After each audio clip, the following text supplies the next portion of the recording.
ډېرو محترمو مسلمانانو نن یو بهترینه وظیفه در کوم د جمعې مبارکه شپه ده او دې مبارکه شپه باندې دا وظیفه وکئ او بله د ذوالقعدې هغه بهترینې ورځې شپې د محترمو چې دې پس ذوالحجه ده یعنې د غټ اختر میاشت بیا شروع کیږي د غټ اختر خیله لس ورځې شروع کیږي نو نن چې کومه مبارکه ورځ د محترمو د هغې تصور هم تاسو نشئ کولی چې دا په څه وجه باندې ډېره مبارکه ورځ ده نن محترمو شپږیشتمه ذوالحجه هم ده شپږیشتمه ذوالحجه دا د اسلامي میاشتو هغه بهترینه میاشت د حرمت والا میاشت دي دې پسې بیا ذوالحجه ده بیا په لسمه ذوالحجه باندې غټ اختر وي نو اختر ته هم تقریبا څلورو او نهه څو شوي دیارلس ورځې تقریبا غټ اختر ته پاتې شوي عید الاضحی ته نو محترمو دا خاص وظیفه پکې انشاءالله وکئ دا بهترینې ورځې شپې دي دا بهترینې مبارکې ورځې دي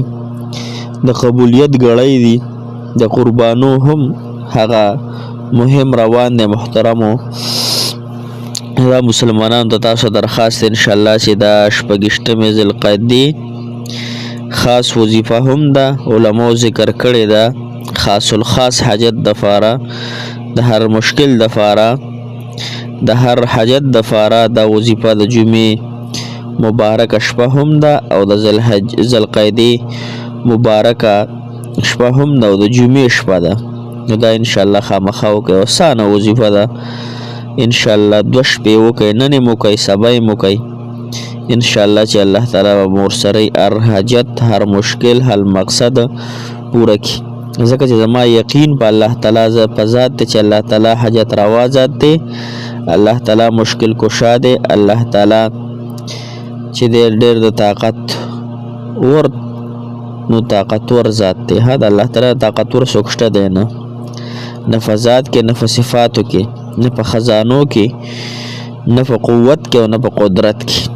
السلام علیکم ورحمت الله وبرکاتہ ډېرو معزز محترمو قابل قدر مسلمانانو خویندو هغه مسافر کم چې بهر وطنونو کې دی الله تعالی د ټولو مسافرو حامی او ناصر مددګار شي الله په دین او په دنیا باندې ډېر زیاتو نازو الله تعالی مو خوشاله سات الله تعالی مو کامیاب او کامران لره د لم مرادونه الله جل شانه پوره کا چې هر حاجت په زړه باندې لري الله تعالی دا حاجتونه ستاسو پوره کړي موږ د ډېر ګران یې موږ ویل نن هم مدرسه کې ان شاء الله دعاګانې ختمونه کوو سبا هم د جمعې مبارکه ورځ ده ان شاء الله په منبر ورته دعاګانې کوو ان شاء الله محترمو نن زمونږ یو وظیفه ده اسانه او دا وظیفه به په بهترینه شپه باندې د جمعې په شپه باندې ده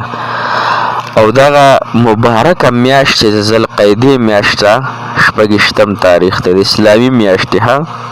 یو انګریزي میاشت جنوري فروری مارچ اپریل مئی دا مئی ده یو محترمو اسلامي میاشتې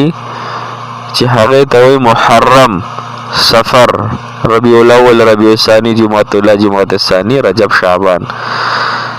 نو دغه رنګې بیا ذوالقعده پکې راځي شعبان دی بیا رمضان دی رمضان پسې څه شی بیا پسې محترمو ذوالقعدې او ذوالحجې میاشت هم راځي چې دې ته